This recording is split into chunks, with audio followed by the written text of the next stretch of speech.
Sometimes you don't leave a relationship because of a huge betrayal. No, sometimes you leave emotionally before you say anything out loud to your partner. Right? You start to feel drained and just burnt out, numb, not like yourself anymore. And that's the biggest sign that your deal breakers have already been crossed.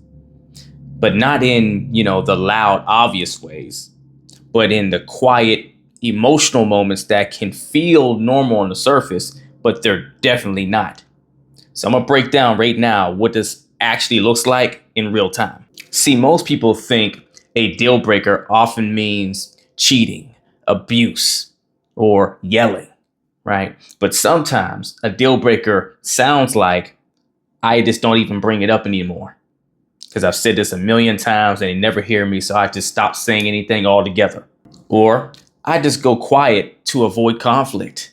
I'd rather just have my peace over the battle this is going to be just to be heard on this one thing. Or they didn't cheat, but they made me feel invisible for months now. To where, yeah, they didn't step out on me, emotionally or mentally or physically with someone else, but I definitely feel like they're checked out away from me physically, mentally, and emotionally, to where I feel like I'm just on an island by myself. Or even one of the worst ones, I can't even remember one of the last times I felt emotionally safe here, right? And that one oftentimes is a subconscious thought. It's not even something that we usually think consciously on the surface, but it's often the root to that emotional drain that you were experiencing, to that being burnt out in the circumstance that led you to being numb now in the relationship, because your internal deal breakers have been crossed. Because these aren't just frustrations. No, they're silent fractures in the foundation of your relationship. And your body usually knows it before your brain is ready to accept it. But the biggest sign that you've reached your breaking point is when you no longer hope for change in your relationship. No, you just started adapting to survive your relationship. Like you're no longer looking for, that vision you saw in the beginning. You're not hopeful that we can get back on track. You don't still see the light at the end of the tunnel anymore. And now you just shifted into, let me just get by day to day. Because maybe you're stuck in a comfort zone and walking away feels more uncomfortable than just sitting in a situation you don't want. So you just figure out, how did I just learn to deal with it or just navigate it along?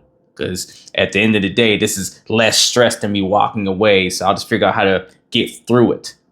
That is the worst position to be in. And that is absolutely when you have physically and subconsciously checked out. You stop expressing your needs, you lower your expectations, and you stop daydreaming about that future life you saw together with them. And you start planning on how to protect your peace going forward. And that's the moment your partner becomes the ops. They become your adversary, the person you have to work against versus working with. And that's when all is lost. And you're still in the relationship, but you have emotionally exited, right? And you want to know the wildest part? You may not even realize it, because survival at this point starts to feel like strength. You feel like you're empowering yourself, and it may feel good in some weird way that you learned how to survive your relationship instead of thrive in it, to where consciously it may not hit your radar that you're absolutely already moved on from the relationship in that regard. Or at least you are pretty close to impossible for coming back into the relationship unless some really, really drastic changes and turnarounds happen. You're already gone. It's just you haven't consciously caught up with where the rest of you are at. But here's how you know it's not just a phase, because I can hear you right now, saying, well, how do I know it's not just a season we're going through, right? Well, one of the first ways is you start to dread being around them. Not because of conflict. No, more so because of the emotional emptiness you feel when you're around them. You literally don't like the way you feel when you're in their presence, or you feel uncomfortable. You feel like this is not the place I want to be, the space. This environment is not good for me, not because of the setting itself, but because they are in that space with you. Second giveaway, you start having to hype yourself up to talk about the way you feel. Like you're so checked out of caring to, get into emotional dialogue and really connect with your partner now that you gotta like get your game face on and go pump yourself up just to go and stir emotion up to interact with your partner because you don't want it to feel flat, to where now you're being more mindful that you're trying to make sure you're connecting instead of it being harmonious and organic like it should have been all along and maybe like it once was in the beginning. Third, you get to the space of not being afraid of losing the relationship at all. No, you start becoming more afraid of wasting more time while staying in it. When you catch yourself with your thoughts kind of going that way more and more often, and you catch yourself saying to yourself, well, shoot, what if this doesn't work out? Will I have a chance to find someone else? Will I be too old by then or whatever? Am I, do I need to do something now? When those kind of thoughts start crossing your mind, huge signs to you. And the last one is you start to fantasize more about peace over the partnership of the relationship. Man, oh man, where focus goes, energy flows, that's what grows. And so whatever you desire, your mind's going to reminisce on that more and more, and it's going to entertain those thoughts more and more, the more that you are having an uncomfortable experience that is the direct opposite of what you're fantasizing about. It's going to make you crave it more.